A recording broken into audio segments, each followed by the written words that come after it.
అన్నా చెల్లెళ్ల అనుబంధానికి అనురాగానికి ప్రతీక రాఖీ పండుగ. ఇది అన్నా చెల్లెళ్ల అనుబంధానికి ప్రత్యేకమైన పండుగ రోజు. అమ్మలోని మొదటి అక్షరం, నాన్నలోని చివరి అక్షరం కలిపి ఏర్పడిన అందమైన పదం అన్న.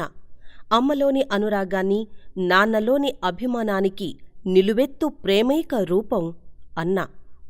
భారతదేశంలో రాఖీ పండుగ అంటే రక్షాబంధనం ముఖ్యంగా ఉత్తరాది వారి సాంప్రదాయమైనప్పటికీ దక్షిణాది కూడా సంక్రమించడం వల్ల యావత్ భారతదేశంలో ఈ పండుగను జరుపుకుంటారు.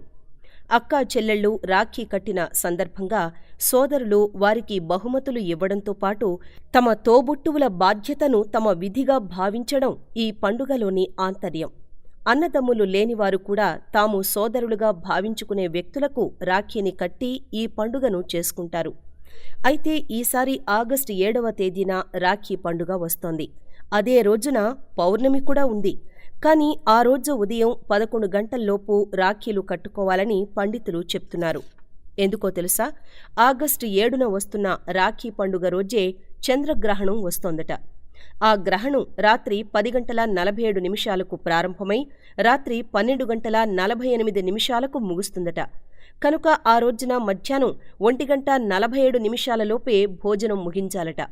ఇక రాఖీలను కట్టేవారు ఉదయం 11 గంటల్లోపే ఆ కార్యక్రమాన్ని ముగించుకోవాల్సి ఉంటుంది. కొత్తగా జంధ్యం వేసుకునేవారు ఉదయం 10:30 ఆ కార్యక్రమాన్ని పూర్తి చేయాలి. అదేవిధంగా దేవాలయాల్లో ఉదయం 10:47 ధూపదీప నైవేద్యాలను పూర్తి చేయాలి. అనంతరం ఆలయ ద్వారాలు మూసివేయాలి. భక్తులకు దర్శనం కల్పించరాదు. అలాగే ఈ ఏడాది ఉపనయనం చేసుకుంటున్న వటువులకు ఉపాకర్మ చేయడానికి వీల్లేదట. కాగా ఋగ్వేదులు భాద్రపద శుద్ధ త్రయోదశి సోమవారం రోజు, యజుర్వేదులు భాద్రపద శుద్ధ పౌర్ణమి బుధవారం రోజు ఉపాకర్మ ఆచరించుకోవచ్చునట. రాఖీ పండుగ రోజున యజ్ఞోపవీత ధారణ చేసుకునేవారు సోమ, మంగళవారాల్లో 2 సార్లు యజ్ఞోపవీత ధారణ చేసుకోవాలని పండితులు చెప్తున్నారు. కనుక ముఖ్యంగా రాఖీలు కట్టే అక్కా చెల్లెళ్ళు గుర్తుంది కదా, ఉదయం 11 గంటల్లోపే రాఖీలు కట్టే కార్యక్రమాన్ని ముగించాలి. ఈ విషయాన్ని ఇప్పుడే మీ తోబుట్టువులకు చేరవేయండి. మరి ఈ వీడియో మీకు నచ్చినట్లయితే లైక్ చేయండి, షేర్ చేయండి. మరిన్ని వీడియోస్ కోసం మా ఛానల్ను సబ్స్క్రైబ్ చేసుకోండి.